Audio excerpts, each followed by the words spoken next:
हाँ, तो जय हिंद जी। अगर वीडियो पे क्लिक है तो वीडियो छोड़ के मत जाइएगा, ठीक है। क्योंकि इस वीडियो को अगर आप देख रहे थे तो आपके परीक्षा में 2 से 3 नंबर कन्फर्म है कि यहाँ से आएंगे।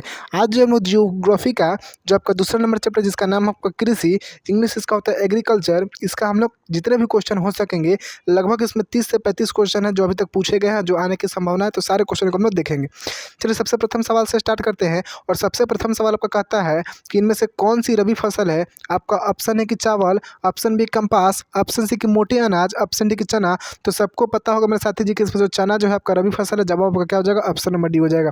सवाल अगला है कि किस फसल को उजला सोना कहा जाता है। गन्ना को, कि कपास को, कि जूट को, कि चाय को। तो ध्यान रखिएगा, कपास को उजला सोना कहा जाता है। ऑप्शन नंबर क्या हो जाएगा, बी एकदम राइट आंसर होगा। सवाल अगला है किस फसल को सुनहरा रेशा कहा जाता है। जूट के फसल को, कि तंबाकू के फसल को, कि कपास के फसल को, कि रबर के फसल को। तो ध्यान रखेंगे मेरे साथी जी कि जूट के फसल को सुनहरा रेशा कहा जाता है। जवाब आपका ऑप्शन नंबर ए एकदम राइट आंसर होगा। सवाल अगला है कि निम्नलिखित में से कौन निम्नलिखित में कौन उस कृषि प्रणाली को दर्शाता है जिनमें एक ही फसल लंबे चौड़े क्षेत्रों में उगाई जाती है। तो रोपण कृषि को दर्शाता है, कि बागवानी कृषि को, कि गहन कृषि को, कि स्थानांतरित कृषि को। तो देखिए मेरे भाई कि गौर कीजिएगा, सवाल समझिएगा, बिल्कुल अच्छे सवाल पूछा है कि निम्नलिखित में से कौन उस कृषि प्रणाली को दर्शाता है जिसमें एक ही फसल लंबे चौड़े क्षेत्र में उगाई जाती है। तो लंबे चौड़े क्षेत्र में एक ही फसल को दूसरे में क्या कहते हैं, रोपण कृषि कहते हैं। जवाब का ऑप्शन नंबर क्या हो जाएगा, ए एकदम राइट आंसर होगा। सवाल अगला है साथी जी, आपका 5वां नंबर सवाल है कि शुष्क कृषि में निम्नलिखित में से कौन सी फसल नहीं बोई जाती है। तो रागी फसल, कि मूंगफली फसल, कि ज्वार फसल, कि गन्ना फसल। तो ध्यान रखेंगे, शुष्क कृषि में गन्ना की फसल नहीं बोई जाती है। जवाब आपका ऑप्शन नंबर डी एकदम राइट आंसर होगा। सवाल अगला कहता है कि निम्नलिखित में से कौन सा राज्य भारत में चाय का सबसे बड़ा उत्पादक है। तो कौन सा राज्य जो भारत में सबसे ज़्यादा चाय का उत्पादक है, तो असम है। जवाब आपका ऑप्शन नंबर एकदम बी राइट आंसर होगा। सवाल अगला कि चावल की खेती मुख्य रूप से होती है काली मृदा में, कि आपका जलोढ़ मिट्टी में, कि पर्वतीय मिट्टी में, कि लाल मिट्टी में। तो ध्यान रखिएगा, जो आपकी चावल की खेती है मुख्यतः रूप से किस में होती है, तो आपकी जलोढ़ मिट्टी में होती है। जवाब आपका क्या हो जाएगा, ऑप्शन नंबर बी एकदम राइट आंसर होगा। सवाल अगला है आपका 8 नंबर कि चाय के उत्पादन में विश्व में भारत का कौन सा स्थान है। तो चाय के उत्पादन में विश्व में भारत का जो स्थान है कौन सा, दूसरा स्थान है। जवाब आपका ऑप्शन नंबर बी हो जाएगा। सवाल अगला है आपका कि रबी की फसल पैदा होती है जाड़े में, कि वर्षा में, कि गर्मी में, कि सभी मौसम में। तो ध्यान रखिएगा, रबी र से क्या हो जाएगा, रजाई। रजाई कब होता है, तो रजाई हम लोग कब ओढ़ते हैं, रजाई हम लोग जाड़े में ओढ़ते हैं। तो रबी की फसल जो है कब पैदा होती है, जाड़े में होती है। जवाब का ऑप्शन नंबर ए एकदम राइट आंसर होगा। सवाल अगला है कि जूट किस प्रकार की जलवायु का पौधा है। शीत जलवायु की, शीत और आर्द्र जलवायु की, उष्ण और आर्द्र जलवायु की, उष्ण जलवायु। तो ध्यान रखेंगे कि जूट जो है ये किस जलवायु का पौधा है मेरे साथी जी, तो ये आपका उष्ण और आर्द्र जलवायु का पौधा है। जवाब आपका ऑप्शन नंबर सी हो जाएगा। सवाल अगला है कि अरेबिक का किस फसल का उत्तम किस्म है। चाय का, कि है कहवा का, कि गन्ना का, कि तंबाकू का। तो मेरे साथी जी आपको पता होगा कि आपका जो अरेबिका है तो वो आपका कहवा फसल का उत्तम किस्म है। जवाब आपका 11 का ऑप्शन नंबर बी हो जाएगा। सवाल अगला है कि संसार के चावल उत्पादक देशों में भारत का स्थान कौन सा है। पहला है, कि दूसरा है, कि तीसरा है, कि चौथा है। तो संसार के चावल उत्पादक देशों में भारत का जो स्थान है वो कौन सा है आपका, तो दूसरा स्थान है। अब जवाब आपका ऑप्शन नंबर बी हो जाएगा। सवाल अगला है कि भारत में कौन सा राज्य सबसे अधिक गेहूं का उत्पादन करता है। तो भारत में कौन सा राज्य सबसे अधिक गेहूं का उत्पादन करता है मेरे साथी जी आपका, तो क्या हो जाएगा 13 का ऑप्शन नंबर सी हो जाएगा, उत्तर प्रदेश। सवाल अगला है आपका 14 नंबर कि गेहूं उत्पादन में विश्व में भारत का कौन सा स्थान है। तो गेहूं के उत्पादन में विश्व में भारत का स्थान तो दूसरा है। सवाल अगला आपका 15 नंबर सवाल है कि भारत का सबसे बड़ा जूट उत्पादक राज्य कौन सा है। पश्चिम बंगाल, की कर्नाटक, की असम, की उड़ीसा। तो ध्यान रखेंगे क्या राइट आंसर होगा कि जो आपका पश्चिम बंगाल है वो भारत का सबसे बड़ा जूट उत्पादक राज्य है। ऑप्शन नंबर ए एकदम राइट आंसर होगा। सवाल नंबर 16 कहता है कि निम्नलिखित में खरीफ फसल कौन सा है। तो गेहूं है, कि सरसों है, कि चावल है, कि मटर है। तो खरीफ फसल आपका चावल है। ऑप्शन नंबर क्या हो जाएगा, सी एकदम राइट आंसर होगा। सवाल अगला कि चावल किस प्रकार की जलवायु का पौधा है। सवाल 17 नंबर है, देखिएगा यहाँ पे 17 नंबर सवाल कहाँ गया। 17 नंबर सवाल कि चावल किस प्रकार की जलवायु का पौधा है मेरे साथी जी। तो चावल जो है आपका उष्ण का है, कि शीतोष्ण का है, कि उष्ण आर्द्र का है, कि उष्ण शुष्क का है। तो ध्यान रखेंगे कि जो आपका चावल होता है वो किस प्रकार की जलवायु का पौधा होता है, तो उष्ण शुष्क का होता है। जवाब आपका ऑप्शन नंबर डी हो जाएगा। 18 नंबर सवाल है कि चावल है तो चावल कौन सी फसल है। तो चावल तो आपका रबी फसल होगी नहीं, जायद दोगुनी कौन सी खरीफ होगी? जवाब आपका ऑप्शन नंबर 18 का एकदम राइट आंसर होगा।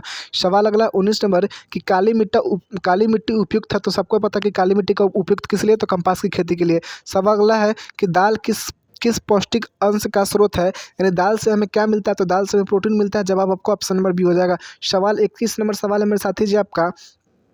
सवाल क्या कहता है आपका? सवाल कहता है कि निम्नलिखित में से कौन सा रबी फसल है? तो ज्वार है कि धान है कि जूट है? तो धान आपका खरीफ फसल है और गेहूं जो आपका क्या रबी फसल है? जवाब आपका ऑप्शन नंबर सी हो जाएगा। सवाल अगला कि रबी की फसल किन महीनों में बोई जाती है? तो मैंने बताया तो रौ से रजाई, रजाई हम लोग कब भरते हैं? तो रजाई हम लोग ठंडा का मौसम होता है। ठंडा कब रहता है? तो जनवरी अक्टूबर से नवंबर। तो ध्यान रखिएगा रबी की फसल किन महीनों में बोई जाती है? तो अक्टूबर से नवंबर में। जवाब आपका 22 का क्या हो जाएगा मेरे साथी जी? सी हो जाएगा। सवाल अगला आपका 23 नंबर सवाल है और 23 नंबर सवाल क्या कहता है आपका? सवाल कहता है कि निम्नलिखित में से कौन व्यावसायिक फसल नहीं है? तो गन्ना नहीं है कि जूट नहीं है कि तंबाकू नहीं कि गेहूं नहीं है? तो इसमें से कौन सा जो फसल है वो व्यावसायिक फसल नहीं है? तो जो गेहूं का फसल है वो आपका व्यावसायिक फसल नहीं है। जवाब आपका ऑप्शन नंबर डी हो जाएगा। सवाल अगला है कि निम्नलिखित में गेहूं कौन सा फसल है? तो गेहूं आपका पता है कौन सा फसल है राजा जी? तो गेहूं जो है आपका वो रबी नहीं है, कौन सा खरीफ फसल है। सवाल अगला है आपका कि निम्नलिखित में से कौन सा रोपण फसल नहीं है? रबर नहीं है कि गन्ना नहीं है कि गेहूं नहीं है कि चाय नहीं है? तो इसमें से जो आपका रबर है वो आपका रोपण फसल नहीं है। सॉरी रबर नहीं होगा। गेहूं जो है आपका रोपण फसल नहीं है। तो गेहूं जो है रोपण फसल नहीं। गेहूं कौन सा फसल है? तो मैंने अभी बताया गेहूं जो है आपका खरीफ फसल है। सवाल अगला कि भारत की प्रमुख खदान फसल है, भारत की प्रमुख खदान फसल कौन सी है? तो आपका जवाब क्या हो जाएगा 25 का ऑप्शन नंबर डी हो जाएगा। धान जो है भारत की प्रमुख खदान फसल है। सवाल अगला कि निम्नलिखित में से कौन सा खरीफ फसल है? तो गेहूं है कि चना है कि मटर है कि कपास है? तो आपका मेरे साथी जी गेहूं जो है आपका खरीफ फसल है। जवाब आपका ऑप्शन नंबर ए हो जाएगा। सवाल अगला है कि धान एक प्रकार का है, आंस है कि अमन है कि बोरो है कि इनमें से सभी है? तो धान एक प्रकार का क्या है मेरे साथी जी आपका? तो धान एक प्रकार का आपका क्या है? अंश भी है, औंस भी है, अमन भी है, बोरा भी है, यानी ऑप्शन नंबर क्या हो जाएगा? डी हो जाएगा। बोरो भी ऑप्शन नंबर डी हो जाएगा, सभी है। ठीक है। सवाल अगला आपका 28 नंबर सवाल है। 28 नंबर सवाल क्या कहता है कि निम्नलिखित में से किसकी खेती से नाइट्रोजन का स्थिरीकरण होता है? तो गेहूं की खेती से कि कपास की खेती से कि आलू की खेती से कि दलहन की खेती से?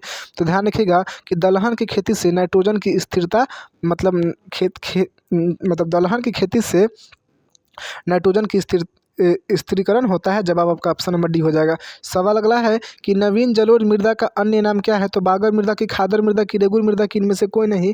तो नवीन जलोढ़ मृदा को हम लोग कौन सा मृदा कहते हैं? तो खादर मृदा कहते हैं। जवाब आपका ऑप्शन नंबर बी हो जाएगा। सवाल अगला है कि वर्षा ऋतु में बोई जाने वाली फसल कहते हैं? तो जो फसल को हम लोग वर्षा ऋतु में बोएंगे उसको हम क्या करेंगे? खरीफ फसल। और जिसको हम जाड़े के मौसम में बोएंगे उसको क्या करेंगे? रबी फसल। सवाल अगला है कि ब्रिटेन के सहयोग से कहाँ लौह इस्पात उद्योग बनाया गया है? तो ब्रिटेन के सहयोग से मेरे भाई आपका बोकारो में बनाया गया है कि राउरकेला में कि सेलम में कि दुर्गापुर में? तो कहाँ बनाया गया? दुर्गापुर में। जवाब आपका ऑप्शन नंबर डी हो जाएगा। सवाल अगला है कि निम्नलिखित में से कौन रोपण फसल का उदाहरण है? तो रबर है कि चाय है कि गन्ना है कि इनमें से सभी है? तो मेरे ध्यान रखेंगे कि रबर हो गया, चाय हो गया, गन्ना हो गया, सभी जो है आपका रोपण फसल का उदाहरण है। जवाब आपका ऑप्शन नंबर क्या हो जाएगा? डी एकदम राइट आंसर होगा।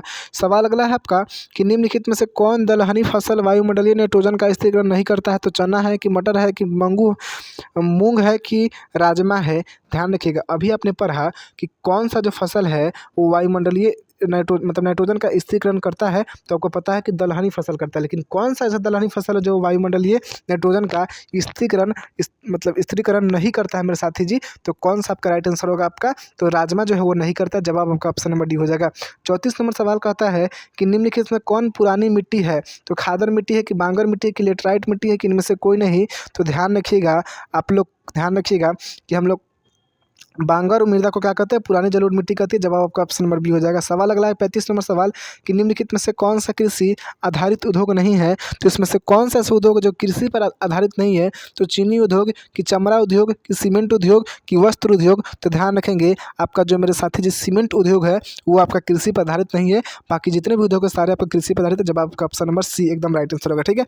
तो इस चैप्टर में कुल आपके 35 सवाल ही थे। आप लोग हमें कमेंट करके बताएं कि 35 सवाल में से आपने कितना सवाल सही किया। ठीक है, चलिए।